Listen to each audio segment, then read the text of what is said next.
ஹரே கிருஷ்ணா. ஓம் நமோ பகவத்தே வாசுதேவாய. ஹரே கிருஷ்ணா. ஸ்ரீமத் பகவத்கீதை அத்தியாயம் 1 கர்மயோகம் பதம் 24. உத்ஸீதேயோர் இமே லோகா ந குர்யாம் கர்ம சேதகம் சங்கரஷ்ய ச கர்த்தாஸ்யாம் உபஹன்யாம் இமஹ பிரஜா. டிரான்ஸ்லேஷன்: நான் செயலாற்றுவதை நிறுத்தினால் இந்த உலகங்கள் அழிவடையும். தேவையற்ற ஜனங்களின் படைப்புக்கு காரணமாகி எல்லா உயிர்களின் அமைதியையும் அளித்தவனாகி விடுவேன். பகவான் ஸ்ரீ கிருஷ்ணர்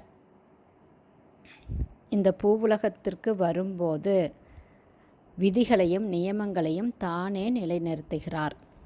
அப்படிப்பட்ட பகவானை நாம் பின்பற்ற வேண்டுமே தவிர அவரை போல நகல் செய்ய முயலக்கூடாது. இது ஸ்ரீமத் பாகவதத்தில் 10வது ஸ்கந்தம் 33வது அத்தியாயம் 30வது ஸ்லோகத்தில் இருக்குது. பார்க்கலாம்.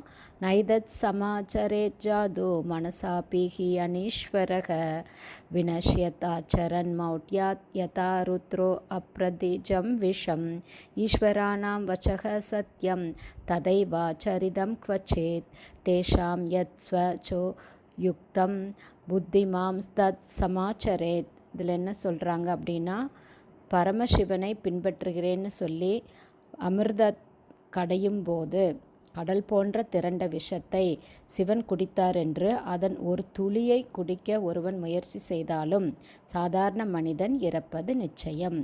கஞ்சா போன்ற மதிமயக்கும் பொருட்களை உட்கொள்ளும் சில போலி சிவபக்தர்களும் உண்டு. அதே மாதிரி குழந்தை பருவத்தில் பகவான் கோவர்த்தன குன்றை மலைக்கு குடையாக பிடித்ததை நாம் செய்து காட்ட முடியாதல்லவா? அப்படிப்பட்ட மனிதர்கள் பகவான் கிருஷ்ணரின் ராச லீலையை தாமும் செய்ய விரும்புகிறார்கள். இப்படிப்பட்ட போலி கிருஷ்ண பக்தர்களும் உண்டு. பல கிலோமீட்டர் நீள அகலமுள்ள கோவர்த்தன மலையை தூக்க முடியாத குறையை இவர்கள் மறந்து விடுகிறார்கள். அதனால் சக்தி வாய்ந்தவரை நகல் செய்வதை விட்டுவிட்டு அவர்களுடைய அறிவுரையை கடைப்பிடிப்பதே நன்று. தகுதியில்லாமல் அவர்களது இடத்தில் அமர நினைப்பதும் தவறு.